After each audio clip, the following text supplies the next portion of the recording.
ಮಾನ್ಯ ನಮ್ಮ ನಾಯಕರು ಹಾಗೂ ಭಗತ್ ಸಿಂಗ್ ಚಾರಿಟೇಬಲ್ ಟ್ರಸ್ಟ್ನ ಅಧ್ಯಕ್ಷರಾದಂತಹ ಸಂದೀಪ್ ರೆಡ್ಡಿ ಅಣ್ಣ ಅವ್ರನ್ನ ಆದರ್ಶವಾಗಿ ತಗೊಂಡು, ಅಣ್ಣ ಅವರು ಯಾವತ್ತೂ ಹೇಳೋದು ಒಂದೇ ಮಾತು, ನೀನು ಮಾಡೋದು 10 ಜನಕ್ಕೂ ಒಳ್ಳೇದಾಗೋ ಕೆಲಸ ಮಾಡು, ಒಬ್ಬರಿಗೆ ಆಗಲಿ ಇಬ್ಬರಿಗೆ ಆಗಲಿ ಸ್ವಾರ್ಥಕ್ಕೆ ಆಗಲಿ ಯಾವತ್ತೂ ಮಾಡ್ಕೋಬೇಡ, 10 ಜನಕ್ಕೂ ಸಹಾಯ ಮಾಡು ಅಂತ ಹೇಳ್ತಾರೆ. ಅಣ್ಣ ಅವ್ರು ಹೇಳ್ದಂಗೆ ನಾನು ನಡ್ಕೊಂಡು ಈ ಭಾಗದಲ್ಲಿ ಮೊದಲಿಗೆ ನಾನು ಈ ನಡುವೆ ಸಮಾಜ ಸೇವೆ ಮೊದಲು ನನ್ನ ವಾರ್ಡ್ನಿಂದ ಪ್ರಾರಂಭ ಮಾಡ್ತಾ ಇದ್ದೀನಿ. ನನ್ನ ವಾರ್ಡ್ನಿಂದ ಪ್ರಾರಂಭ ಮಾಡ್ತಾ ಇದ್ದೀನಿ. ಮುಂದಿನ ದಿನಗಳಲ್ಲಿ ದೇವರು ನನಗೆ ಇನ್ನೂ ಬೇಕಾದಂಥ ಶಕ್ತಿ ಕೊಟ್ಟರೆ ಇನ್ನೂ ಹಲವಾರು ಚಿಕ್ಕಬಳ್ಳಾಪುರಕ್ಕೆ ಬೇಕಾಗಿದ್ದರೆ ಸಹಾಯ ಮಾಡೋನಾಗಿ ಇರ್ತೀನಿ. ಅದೇ ರೀತಿಯಾಗಿ ಇವತ್ತು ನಮ್ಮ ವಾರ್ಡ್ನಲ್ಲಿ ಒಬ್ಬರು ಸ್ಟ್ರೋಕ್ ಹೊಡೆದಿದ್ರು. ಅವರಿಗೆ ಪಾಪ ಮನೆ ಸ್ವಲ್ಪ ಸೋರೋ ಪರಿಸ್ಥಿತಿ.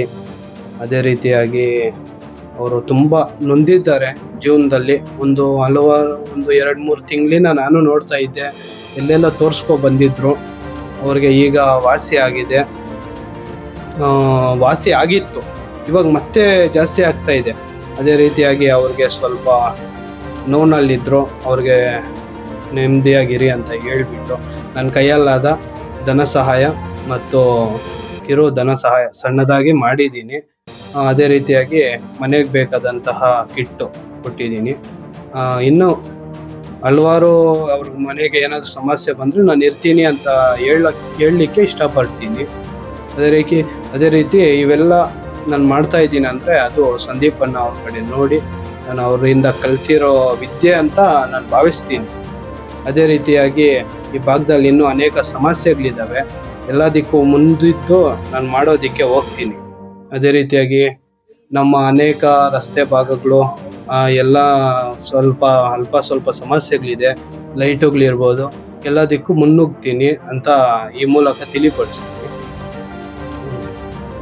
ನಾನು ಈ ಭಾಗದಲ್ಲಿ ಮೊನ್ನೆ ನಮ್ಮ ವಾರ್ಡಿನ ನಿಮಾಕಲ್ಕುಂಟೆಯ ರವಿ ಅಣ್ಣ ಅವ್ರು ತೀರ್ಕೊಂಡಾಗ ನನ್ನ ಕೈಯಲ್ಲಾದ ಸ್ವಲ್ಪ ಸಹಾಯವನ್ನು ಮಾಡಿದ್ದೀನಿ ಧನ ಸಹಾಯದ ಮೂಲಕ. ಅದೇ ರೀತಿಯಾಗಿ ಕೆಲವರು ವಿದ್ಯಾರ್ಥಿಗಳಿರ್ತಾರೆ, ಅವ್ರ ಕೈಯಲ್ಲಿ ಬುಕ್ಸು ಕೊಂಡ್ಕೊಳ್ಳೋದಿಕ್ಕೆ ಕೂಡ ಅವ್ರ ತಂದೆ ತಾಯಿಗಳ ಹತ್ರ ಹಣ ಇಲ್ಲದೆ ಇರುವಾಗ ಆ ಸಮಯದಲ್ಲಿ ಕೆಲವ್ರಿಗೆ ತಂದು ಕೊಟ್ಟಿದ್ದೀನಿ ನಾನೇ ಆಗಿ. ಏನೋ ಇಷ್ಟು ಮಾತ್ರ ಇನ್ನೂ ಮುಂದುವರಿಸ್ತೀನಿ ಅನ್ನೋ ನಂಬಿಕೆ ನನಗಿದೆ. ನಮ್ಮ ಸಂದೀಪ್ ಅಣ್ಣ ಅವರ ಆಶೀರ್ವಾದ ಸದಾ ನನ್ನ ಮೇಲೆ ಇರುತ್ತೆ. ಸಂದೀಪ್ ಅಣ್ಣ ಅವ್ರನ್ನ ಆದರ್ಶವಾಗಿ ತಗೊಂಡು ನಾನು ಈ ಒಂದು ಸಮಾಜ ಸೇವೆಯನ್ನು ಮಾಡ್ತಾ ಇದ್ದೀನಿ. ನೀವು ನೋಡಿದ ರೀತಿಯಲ್ಲಿ ಅನೇಕ ಕಿಟ್ಟುಗಳಿಗೆ, ಕೆಲವು ಮನೆಗಳಿಗೆ ಇನ್ನೂ ಹಲವಾರು ಸಮಸ್ಯೆಗಳಿರೋದ್ರಿಂದ ಅವೆಲ್ಲ ವಿಸಿಟ್ ಮಾಡ್ತೀನಿ. ಒಂದಿನ ವಿಸಿಟ್ ಮಾಡಿ ನಾನು ಅವ್ರ ಕಷ್ಟಗಳಿಗೆ ಏನೋ ನನ್ನ ಕೈಯಲ್ಲಾದ ಸಹಾಯ ಮಾಡ್ತೀನಿ. ಅದೇ ರೀತಿಯಾಗಿ ನನ್ನದೇ ಆದ ಒಂದು ಕೆಲಸ ಇದೆ.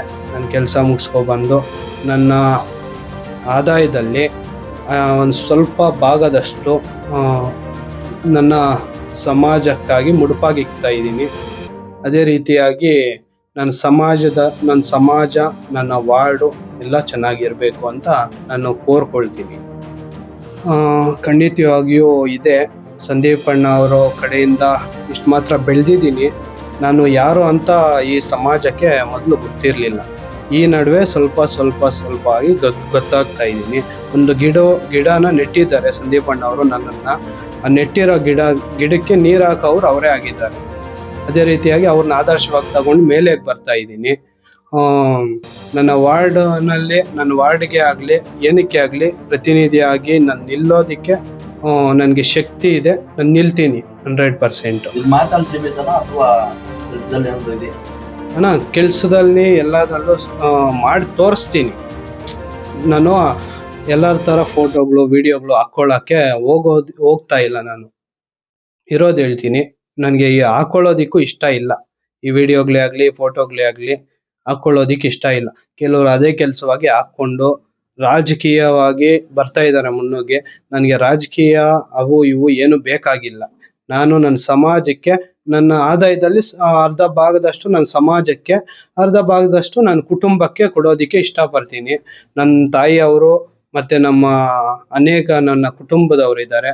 ಅವ್ರ ಜೊತೆ ಅವ್ರದ್ದು ಅಲ್ಲಿ ನೋಡ್ಕೊಂಡು ಮತ್ತೆ ನಾನು ಕೆಲಸ ಮುಗಿಸ್ಕೊ ಬಂದು ಸಾಯಂಕಾಲ ಹೊತ್ತು ಈ ತರ ಸಮಾಜ ಸೇವೆಗಳು ನಡೆಸ್ಕೊಂಡು ಹೋಗ್ತೀನಿ.